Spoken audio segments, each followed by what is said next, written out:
Merci. Merci. Merci beaucoup. Merci. Merci.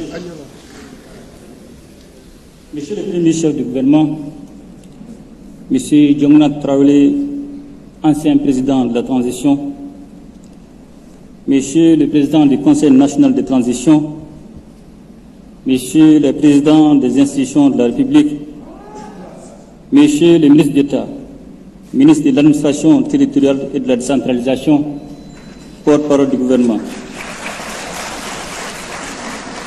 Mesdames et Messieurs les membres du gouvernement, Monsieur le Président du comité de pilotage du dialogue intermalien pour la paix et la réconciliation nationale, Messieurs les représentants des autorités religieuses et des légitimités traditionnelles, Mesdames et Messieurs les membres du corps diplomatique, consulaires et des organisations internationales accréditées au Mali, Mesdames et Messieurs les responsables des organisations de la société civile, distingués invités, Mesdames et Messieurs,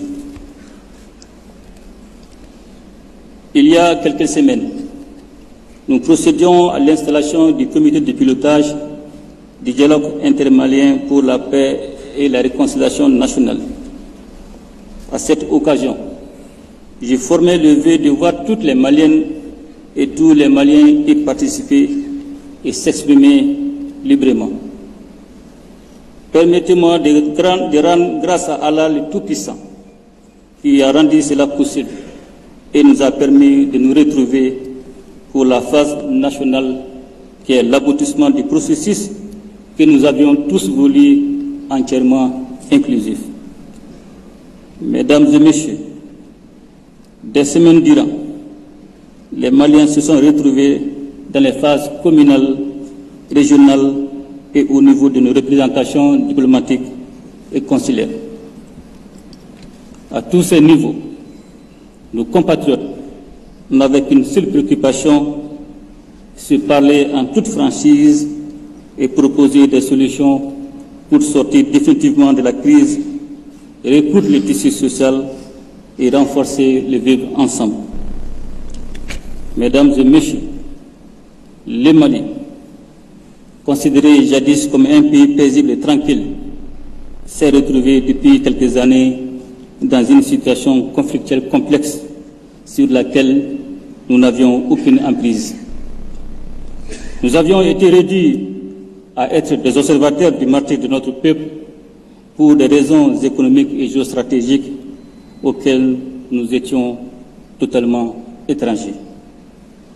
Nos forces de défense et de sécurité, auxquelles on avait enlevé toute capacité offensive, ne pouvaient nullement assumer leur mission régalienne de protection du territoire, des populations et de leurs biens. C'est dans ces conditions que les contradictions habituelles entre nos populations inhérentes à la vie socio-économique ont été exacerbées au point de se transformer en conflits meurtriers sur fond de complicités internes et d'instigations extérieures. Ces conflits de diverses natures se sont ainsi entremêlés pour faire de notre pays une terre constamment endeuillée. Les solutions préconisées par la communauté internationale ont plutôt contribué à élargir les zones de tension pour toucher une grande partie du territoire. Pire, il est apparu que les mesures prises dans le cadre de la lutte contre le terrorisme et pour assurer l'unité nationale répondaient à un agenda contraire aux intérêts du peuple malien. Mesdames et Messieurs, c'est ainsi que, dans un sursaut de dignité, le peuple malien a décidé de reprendre son destin en main et de reconquérir l'ensemble de son territoire. La reprise de Kidal et des autres villes du Nord ont été une illustration parfaite de ce nouvel état d'esprit. Les Maliens ont alors compris que la paix tant espérée était désormais à leur portée. Dans la dynamique patriotique et salvatrice ainsi enclenchée, et fort de l'espérance reçue des assises nationales de la refondation et d'autres rencontres importantes, nous avons décidé que les Maliens se retrouvent entre eux, sans intermédiaire, pour dessiner une nouvelle architecture de la paix et de la réconciliation nationale. Fondée sur nos réalités, nos valeurs et nos intérêts propres, inspirés par les 3 principes qui guident désormais l'action publique dans notre pays, à savoir le respect de la souveraineté du Mali, le respect des choix stratégiques et des partenaires opérés par le Mali, la défense des intérêts du peuple malien dans les décisions prises. Ainsi, je l'avais demandé, le comité de pilotage devait tout mettre en œuvre pour rendre le processus le plus inclusif possible. Mesdames et messieurs, je me réjouis de constater que la méthode imprimée au dialogue par le comité de pilotage a obéi aux exigences liées à ces enjeux, à savoir la paix durable, l'apaisement des cœurs et la mise en place des bases d'un développement dont les fruits devraient être profitables à toutes les Maliennes et à tous les Maliens. En effet, il me plaît de signaler tout d'abord que dans son règlement intérieur, le comité de pilotage s'est obligé au respect de la diversité d'opinion et de la liberté d'expression, à reconnaître et à respecter la diversité culturelle et linguistique des participants, et également à l'interdiction de toute forme de discours haineux, injurieux ou discriminatoire. Ensuite, la forme ascendante du dialogue, du niveau communal au niveau national, en passant par les régions, le district de Bamako et les représentations diplomatiques et consulaires, devrait avoir pour effet de permettre à tous les Maliens de s'exprimer.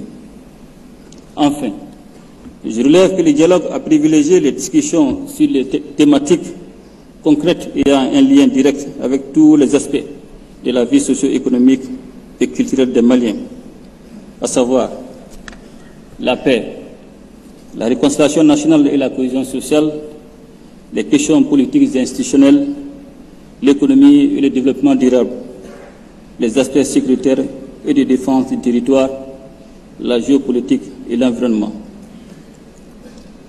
Mesdames et messieurs, aujourd'hui plus que jamais, notre peuple, dont je salue encore et toujours la résilience, a besoin de plus d'unité et de solidarité. C'est seulement à ces conditions que nous réussirons à vaincre l'adversité et à gagner la bataille du développement profitable à chacun des Maliens.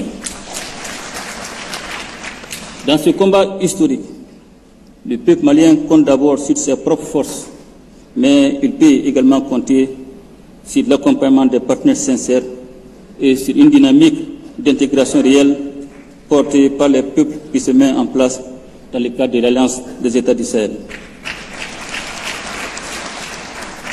Mesdames et messieurs, je suis convaincu que l'esprit de franchise et de patriotisme qui a prévalu au cours des phases précédentes sera de mise durant la présente.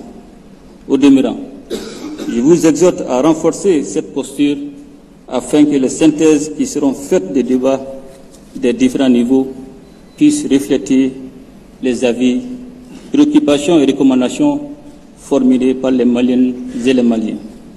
En somme, c'est l'esprit du Malikoura qui devra nous guider tous pour mener à bon port le grand bateau du dialogue intermalien.